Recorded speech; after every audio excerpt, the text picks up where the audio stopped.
Bonjour à tous, on est ravis d'être là. Donc Barbara Vacher, Céline Jandier, nous allons intervenir toutes les deux l'une après l'autre. On laissera un temps à la fin pour pouvoir échanger sur les situations qu'on va vous présenter.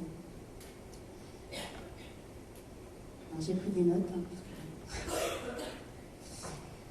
Donc je suis cadre de santé à l'hôpital psychiatrique du Rouvray, qui est à côté d'Ormans.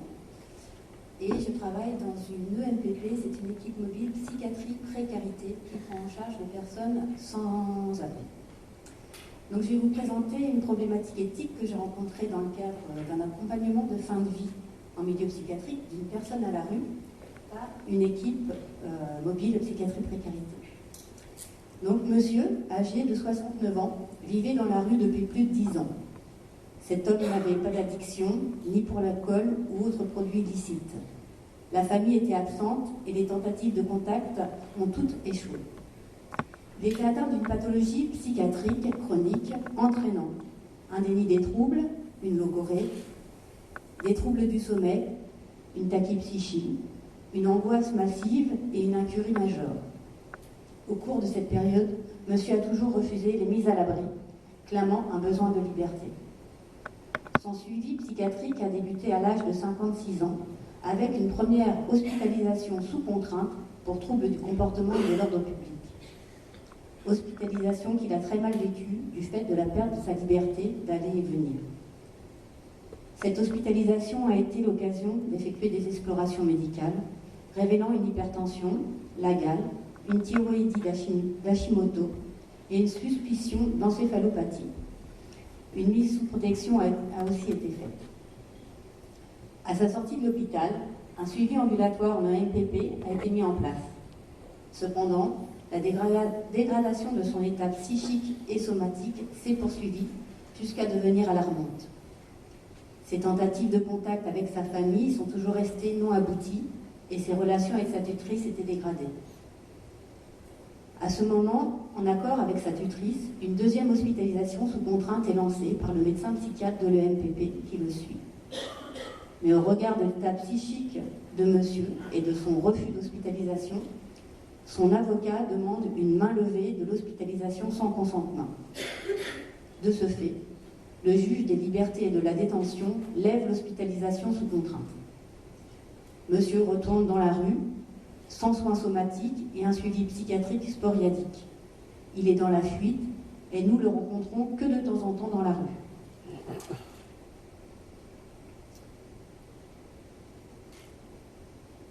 Rapidement, son état de santé préoccupe l'équipe soignante qui en réfère au psychiatre et à la tutrice. Monsieur a informé que son état psychique et somatique sont très préoccupants et que des soins seraient nécessaires. Il lui expliquait que son pronostic vital est engagé. Malgré tout, il refuse tout type de soins. N'ayant pas de dispositif mobile de soins somatiques préoccupants pour accompagner monsieur à la rue, et n'ayant d'autres solutions à proposer, tous sont d'accord sur le fait qu'une hospitalisation sous contrainte en psychiatrie serait bénéfique à monsieur, pour améliorer son état somatique. Une série de débats entre monsieur, la tutrice et le psychiatre s'engage. L'équipe s'interroge. Monsieur a-t-il bien compris les conséquences de son choix? A-t-il une altération de son jugement du fait de sa pathologie psychiatrique? Peut-on laisser monsieur mourir à la rue? Quoi qu'il en soit, il refuse toujours l'hospitalisation, ne voulant pas perdre sa liberté, et le médecin psychiatre hésite à refaire une hospitalisation sous contrainte, évoquant la main levée antérieure du juge des libertés et de la détention. Il craint que celui-ci ne prononce une levée d'hospitalisation sous contrainte. Il se passe une année de réflexion, d'hésitation, avant qu'une hospitalisation sans consentement pour péril imminent soit lancée. L'état psychiatrique et somatique de monsieur était désastreux. Le juge des libertés et des détentions n'a pas levé cette dernière hospitalisation, mais monsieur est décédé à l'hôpital dans les semaines qui ont suivi. Cette situation soulève de nombreuses questions éthiques à l'équipe de l'EMPP. Le médecin psychiatre pouvait-il hospitaliser monsieur sans consentement en milieu psychiatrique pour faciliter des soins somatiques? Comment peut-on accompagner une personne avec des troubles psychiques sans abri en fin de vie qui ne souhaite pas être hospitalisée? Monsieur avait-il compris qu'il était en fin de vie? Souhaitait-il mourir à la rue? Comment aurait-on pu avoir les directives anticipées de monsieur? À qui aurait-il pu les donner? Si on analyse la situation sous un aspect éthique des différents protagonistes, on s'aperçoit que les références éthiques de chacun varient. Pour le patient, en référence à une éthique qui s'appuie sur des principes d'autonomie et de justice, avec une interprétation libertarienne de l'autonomie, le patient réclame un respect de sa volonté individuelle et le libre choix de ses décisions, quelles qu'en soient les conséquences. Pour la tutrice, c'est plus une conception de l'autonomie, où la raison guide le choix aux dépens de la liberté individuelle. Pour l'avocat, référence à une éthique et principlisme qui place le respect des libertés fondamentales au premier plan, c'est un respect de la loi pour tous et de la même manière. Pour le juge, gardien des libertés individuelles, il a une éthique déontologique et fait preuve d'impartialité, de neutralité et d'indépendance dans sa fonction, son code de déontologie servant de base à toute réflexion décisionnelle. Pour le psychiatre, avec le sentiment d'avoir été dessaisi de son rôle après la main levée de M.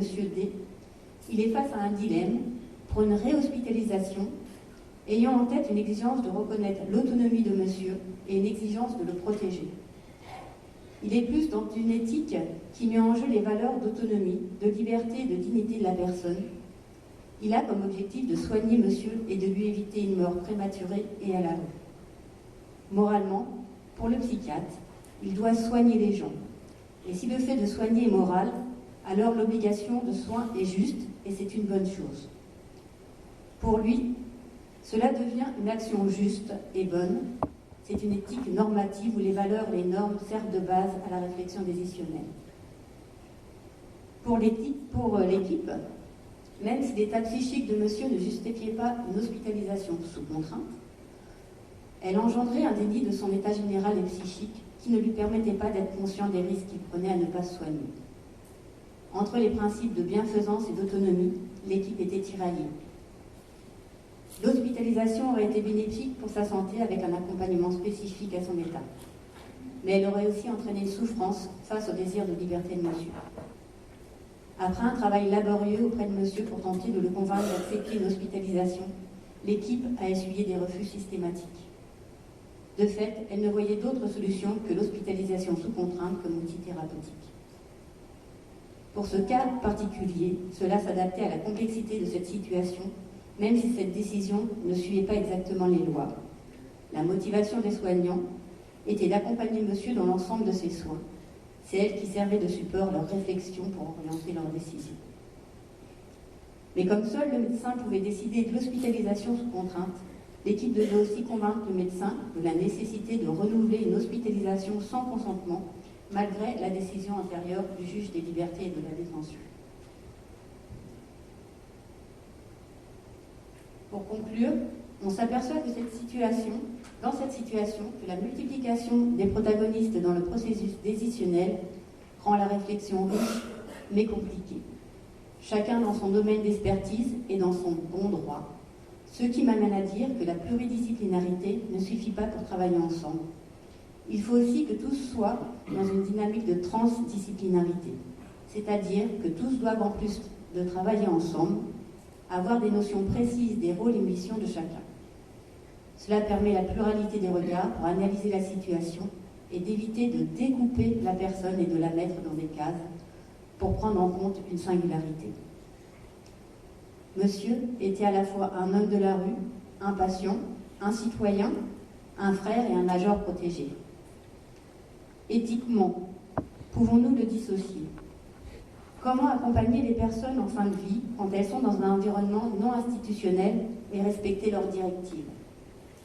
Qui peut recevoir leurs directives anticipées quand il y a un isolement social ? Pour le consentement éclairé et les directives anticipées, quel rôle les associations peuvent avoir dans le recueil des directives anticipées et comme représentants de personnes de confiance ? Chaque personne est unique et mérite d'être respectée dans sa singularité. Comme le rappelle le Comité consultatif national d'éthique, la marginalité ne peut en aucun cas justifier l'abandon. Penser l'accompagnement des personnes sans abri en fin de vie. Quel dispositif pour accompagner les gens à la rue en fin de vie? Des équipes mobiles de soins palliatifs qui vont dans la rue? Où peuvent-elles agir? Dans les lits d'accueil médicalisés, dans des lits halte soins santé hors les murs, dans un hôpital psychiatrique? L'hôpital est-il le meilleur lieu d'accompagnement? Aurions-nous pu faire autrement? Et comment respecter le souhait et la dignité du patient? Je vous remercie.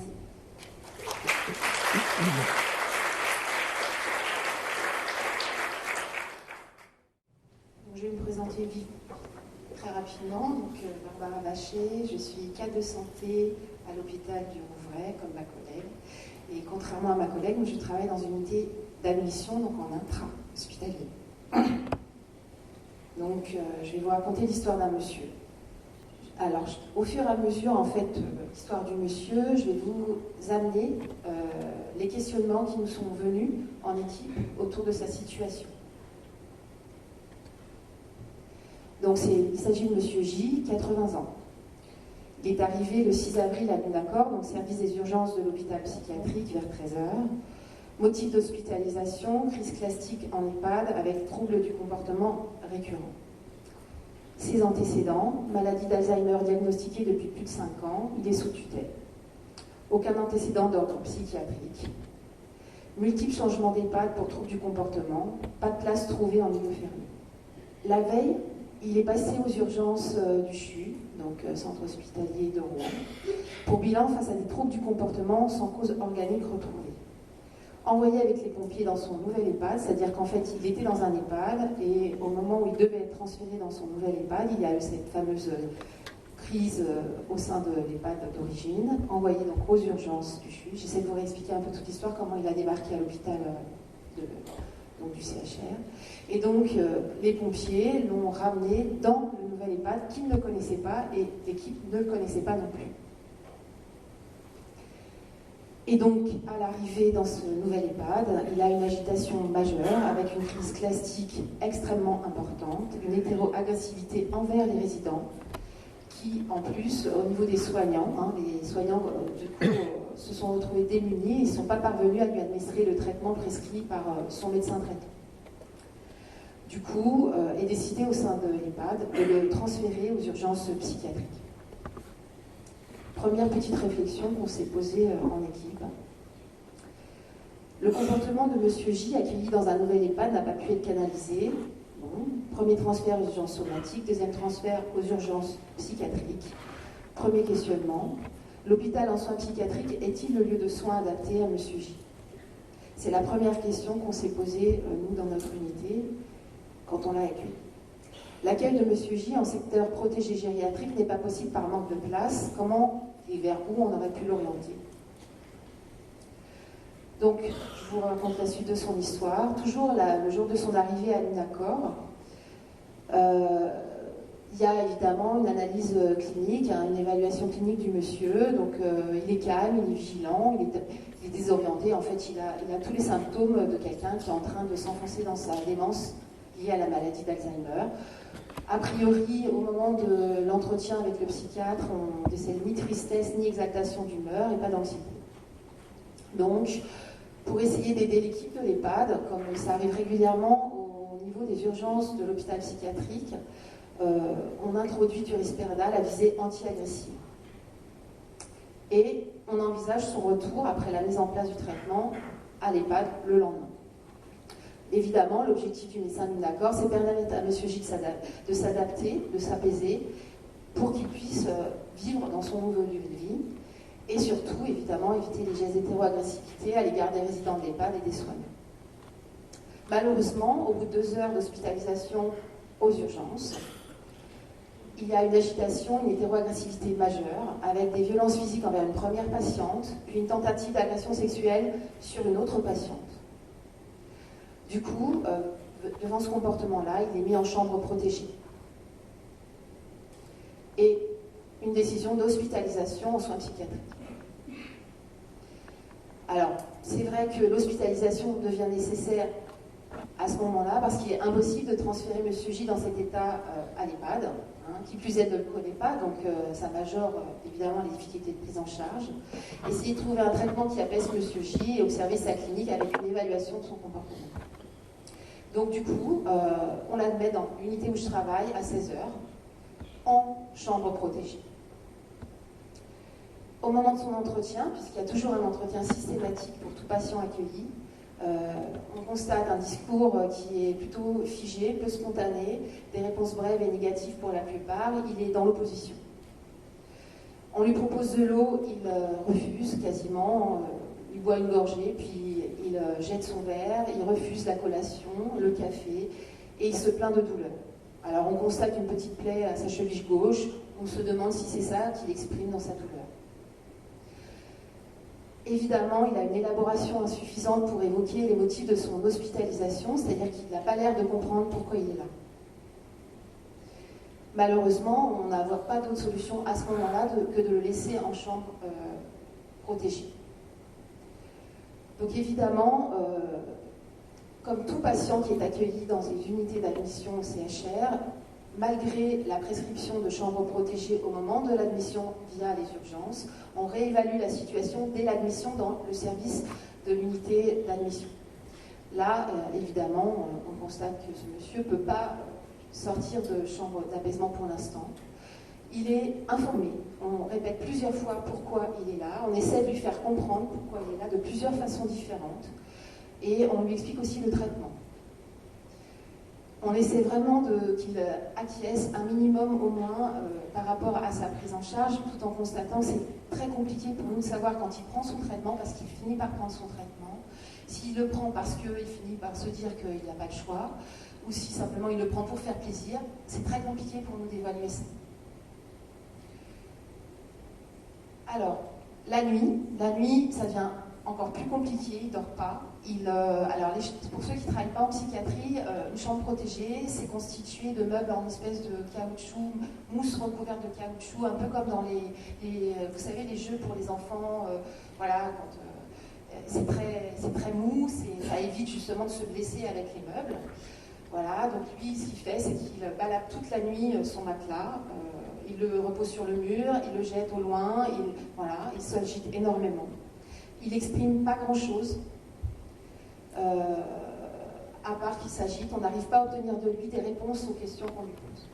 Le lendemain matin, il est calme, parce que du coup, après s'être agité toute la nuit, il est calme. Par contre, il tient des propos incohérents et il s'agite à nouveau dans l'après-midi.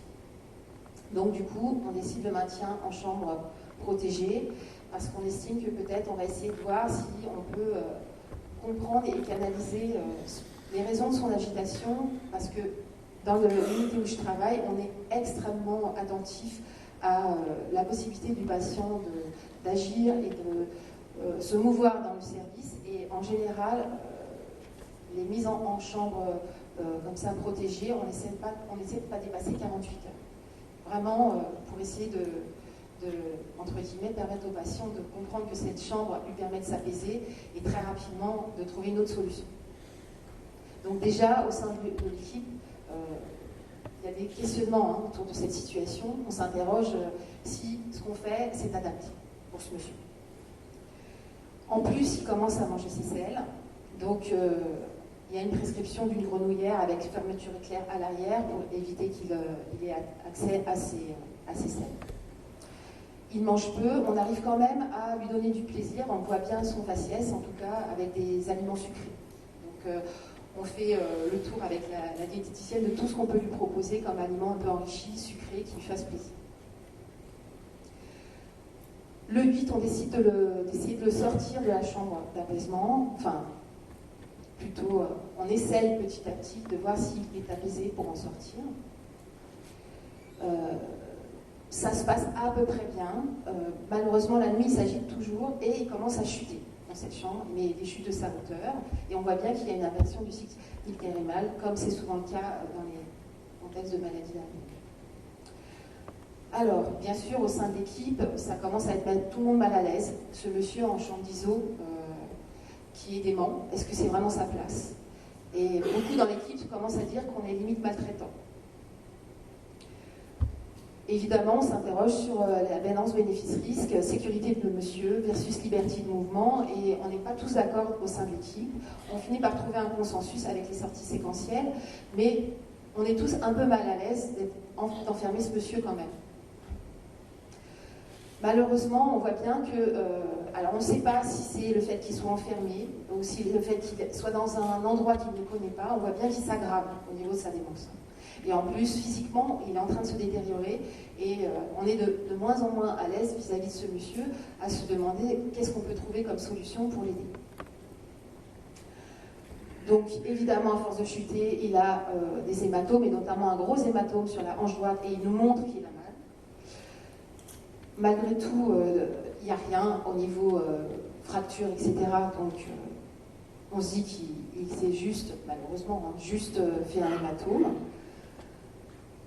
Malgré tout ça, à force de le questionner, de voir qu'il est douloureux, on interroge, on prend une consultation avec un chir et qui nous dit que s'il continue d'avoir mal, il faut l'envoyer aux urgences. Et on lui est prescrit un antalgique assez fort. Malgré cela, il continue de se plaindre, donc on l'envoie aux urgences. Et là, évidemment, ça pose aussi question, parce que les urgences sur un brancard pour un monsieur qui a déjà du mal à rester calme, on s'est dit que ça risquait en plus d'aggraver son état. Donc un soignant part avec lui et reste avec lui tout le long. Il a un scanner qui montre rien. Donc il revient dans l'unité le lendemain, il passe une nuit à l'hôpital. Il a l'air d'être calme. À nouveau, il reprend son rythme, en fait, agité l'après-midi. Mais par contre, phénomène nouveau, il gémit de plus en plus. Il appelle sa mère, il appelle son épouse. Il se demande pourquoi il est là. Et il refuse intégralement de manger. Donc on essaie de le coucher un peu tôt pour voir s'il arrive à s'apaiser. Ça ne fonctionne pas. Et toute la nuit, il marche, il déambule. Il faut savoir qu'il est toujours en chambre d'isolement. On ne l'a toujours pas sorti. Donc évidemment, vous imaginez, là, bénéfice-risque, est-ce qu'on continue de le laisser dans cette chambre ou pas? Et on voit bien que cet isolement, ça aggrave l'état du monsieur et ça questionne de plus en plus sur le bien fondé de son hospitalisation en psychiatrie, bien sûr. Le 12 avril, on sort de CIT parce qu'on décide qu'on prend le risque qu'il tombe. On lui met un système pour essayer de protéger en cas de chute, etc. Il déambule. Il est de plus en plus agité, en fait. Au lieu que ça calme, il s'agite de plus en plus. Il tombe à nouveau. Il est de plus en plus essoufflé. Donc alors du coup, on appelle le médecin généraliste. Il ne trouve rien. Bilan sang, il n'y a rien. Donc voilà, au fur et à mesure, en fait, on essaie de voir ce qui se passe. Donc décision de mise en fauteuil contentionné. Alors évidemment, questionnement autour de la contention en fauteuil, vous imaginez, plus en sécurité par rapport aux chutes, mais là encore l'équipe n'est pas à l'aise. Il a du mal à supporter d'être attaché, il s'agite, il refuse de manger, et là vraiment, la question c'est sommes-nous bienfaisants. Jusqu'au 16 avril, en fait, il y a un comportement qui est identique. Le matin, il est calme, voire endormi. L'après-midi, il est en général agité, et la nuit, le soir, il refuse de manger et il s'agite. La nuit sans sommeil. Donc dans l'équipe, on décide que le traitement on lui donne que le matin. On lui donne tout ce qu'il a envie de manger le matin et le reste de la journée, on lui propose et s'il ne veut pas, on ne lui donne pas. Au niveau sécurité, malheureusement, la nuit, il commence à avoir de plus en plus de mise en danger. Il arrache les prises électriques, il arrache même la poignée du radiateur, il chute à nouveau dans sa chambre. Voilà.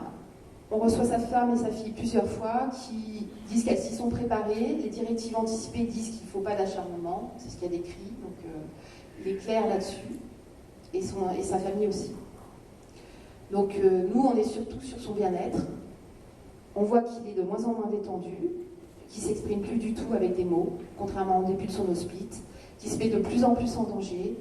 Et donc, est-ce qu'il faut ou pas le remettre en CIT, puisqu'en fait, dans sa chambre, il est tombé, il a manqué se fracasser le crâne sur le bord de son lit.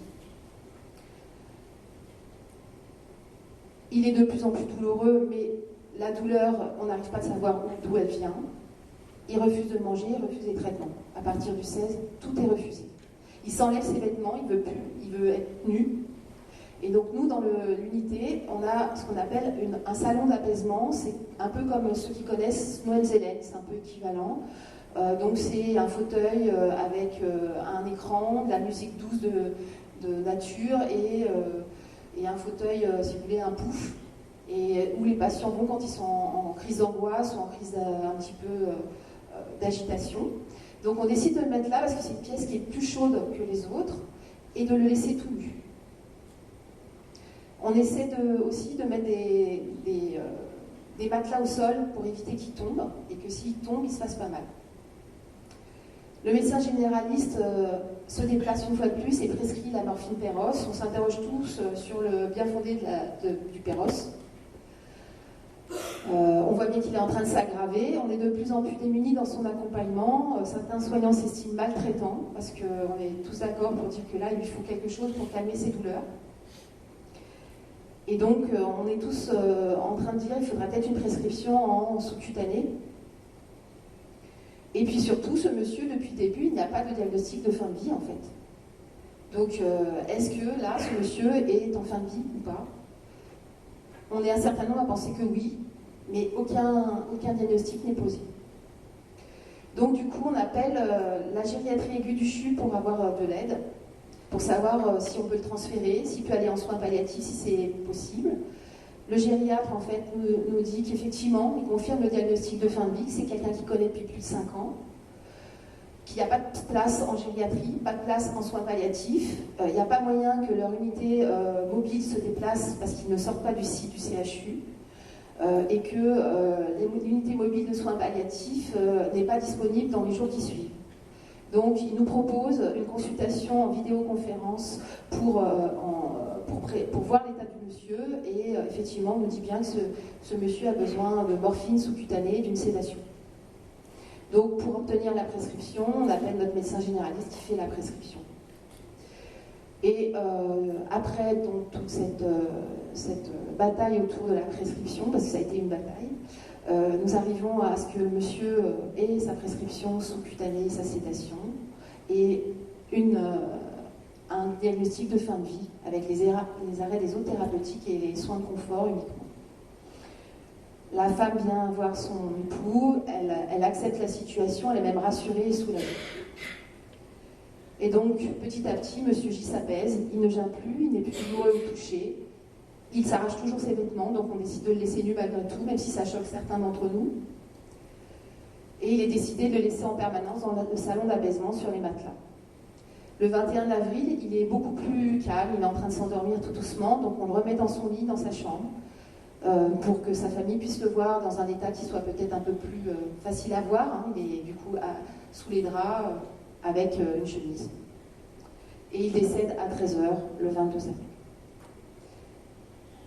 Voilà. Donc nos questionnements tout du long, c'est déjà avons-nous accompagné M. J et sa famille qualitativement? Aurions-nous pu faire autrement? Quels moments clés ont fait ressortir l'insatisfaction des soignants? L'hospitalisation en psychiatrie, la prise en charge de la douleur, la lenteur du passage en soins palliatifs, la nudité en salon d'apaisement. Voilà, merci.